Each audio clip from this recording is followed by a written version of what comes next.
Hello बच्चों, कैसे हैं आप सब लोग। आज जो टॉपिक हम पढ़ेंगे वो है मेटल्स और नॉन मेटल्स के अंदर नॉन मेटल्स। तो इससे पहले जो मैं वीडियो अपलोड कर चुकी हूँ वो है मेटल्स के ऊपर, और सारा कल मैंने आप लोगों को बताया था मैलेबल क्या होता है, डक्टाइल क्या होता है, सोनोरस क्या होता है, ये सारी प्रॉपर्टीज हमने कल डिस्कस करी थी। और आज हम पढ़ेंगे यहाँ पर नॉन मेटल्स की प्रॉपर्टीज। तो सबसे पहले नॉन मेटल्स की प्रॉपर्टीज से पहले हम जान लेते हैं कि नॉन मेटल्स होते क्या हैं।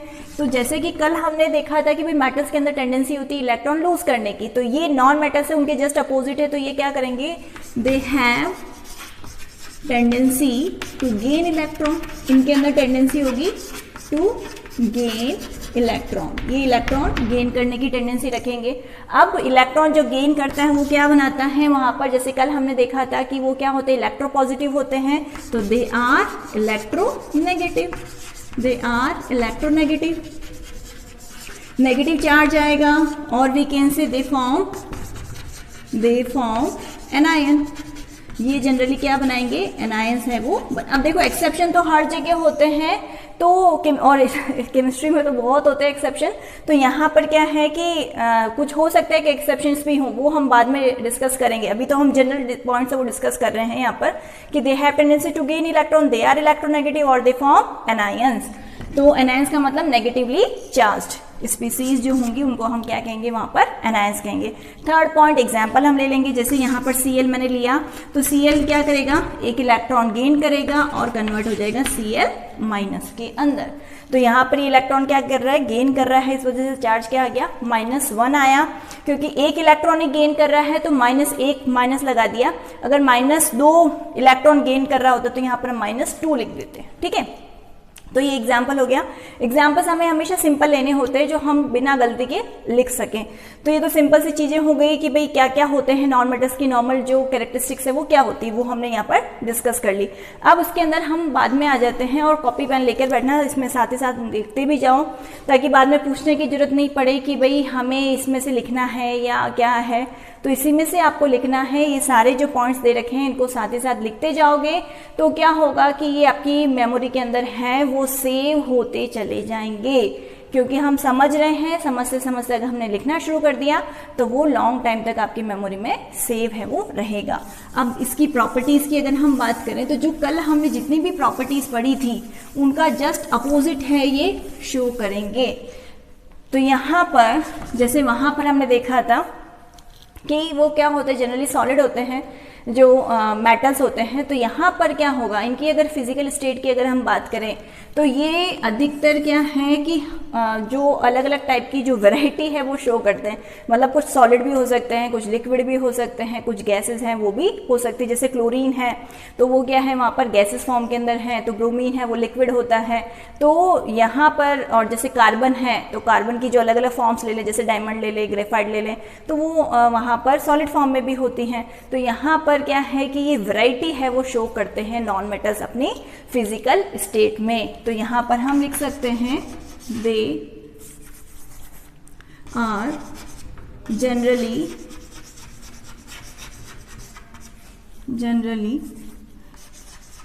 लिक्विड और gas and some may be solid.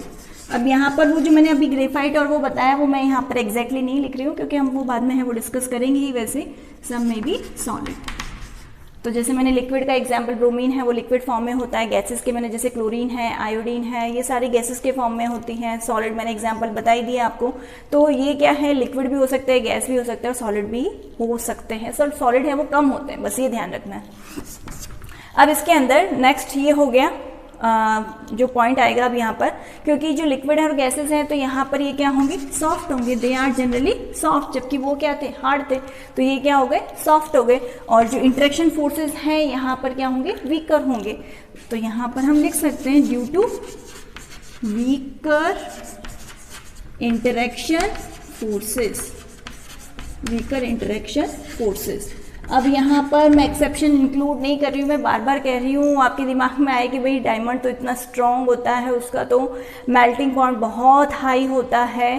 तो एक्सेप्शंस यहाँ पर इंक्लूडेड नहीं है, हम जनरल प्रॉपर्टीज़ ही पढ़ रहे हैं, इसलिए कुछ कमेंट सेक्शन में मत लिख देना ऐसा कि भाई ये ऐसा होता है वो वैसा होता है। हम यहाँ पर सिर्फ और सिर्फ जनरल प्रॉपर्टीज़ है वो डिस्कस कर रहे हैं। बाकी मुझे भी पता है कि जो डायमंड है वो बहुत हार्डेस्ट सब्सटेंस है, तो यहाँ पर सॉफ्ट लिखा है, एक्सेप्शन यहाँ पर अभी नहीं लिखा है मैंने। यार चलो लिख दो, क्या पता आपके दिमाग में आए कि भाई एक्सेप्शन डायमंड। ठीक है, तो फर्स्ट पॉइंट ये हो गया, सेकंड पॉइंट है वो ये हो गया। थर्ड पॉइंट है नॉन मैलिएबल। कल क्या होता है मैलिएबल, मैंने बहुत अच्छे से बताया था कि जिनको हम थिन शीट में कन्वर्ट कर सकते हैं वो मैलिएबल होते हैं, पर इनको हम थिन शीट में कन्वर्ट नहीं कर सकते हैं। फिर यहाँ पर नॉन डक्टाइल, मतलब इनको थिन वायर के फॉर्म में भी हम कन्वर्ट है वो नहीं कर सकते हैं। फिर क्या हो गया नेक्स्ट पॉइंट, यहाँ पर नॉन सोनोरस, मतलब अगर इनको हम हिट करें, स्ट्राइक करें किसी भी मतलब वुड से या किसी भी चीज़ से, तो स्ट्राइक करने पर आपको कोई भी साउंड है वो सुनाई है वो नहीं देगा, तो ये क्या हो गए, नॉन सोनोरस हो गए। साथ ही साथ यहाँ पर पॉइंट और हम लिख सकते हैं, bad conductor of heat and electricity, bad conductor. फिर एक पॉइंट ये हो गया बैड कंडक्टर, उसके बाद में नॉन लस्चरस। नॉन लस्चरस का मतलब इनमें कोई शाइन है वो नहीं होती है। अगेन एक्सेप्शन इसमें भी है, तो यहाँ पर एक्सेप्शंस हैं वो मैंने नहीं लिखे हैं, बस ये जरूर लिख दिया क्योंकि हो सकता है कि भाई नीचे कमेंट सेक्शन में लिखा हुआ आ जाए कि भाई ये सारे सॉफ्टवेयर थोड़ी ना होते, तो वो मैंने लिख दिया यहाँ पर। बाकी लस्चरस नॉन लस्चरस हैं, तो इसमें आयोडीन है वो उसके अंदर शाइन होती है, बट उसको अभी मैंने नहीं लिखा है। एक्सेप्शन के लिए अलग वीडियो है वो मैं बनाऊंगी, उसमें मेटल्स के भी लूँगी और नॉन मेटल्स के भी लूँगी।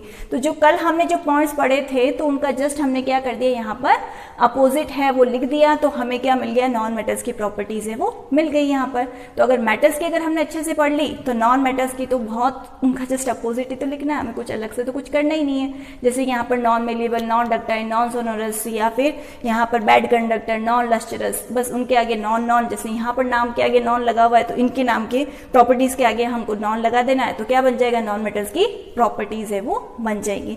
तो ये थे कुछ पॉइंट, और साथ साथ डेंसिटी, इनकी डेंसिटी क्या होगी, कम होगी, लेस डेंस हम ले सकते हैं। जैसे उनकी डेंसिटी हाई थी जिसकी वजह से यूटेंसिल वगैरह बन रहे थे, मेटल्स की डेंसिटी हाई होती है, उनके बर्तन वगैरह बनते हैं, बहुत हैवी हैवी मशीन्स बनती हैं। कभी सुना है क्या कि ब्रोमीन की बनी लिक्विड की कोई मशीन बन रही, कभी नहीं बनती ना।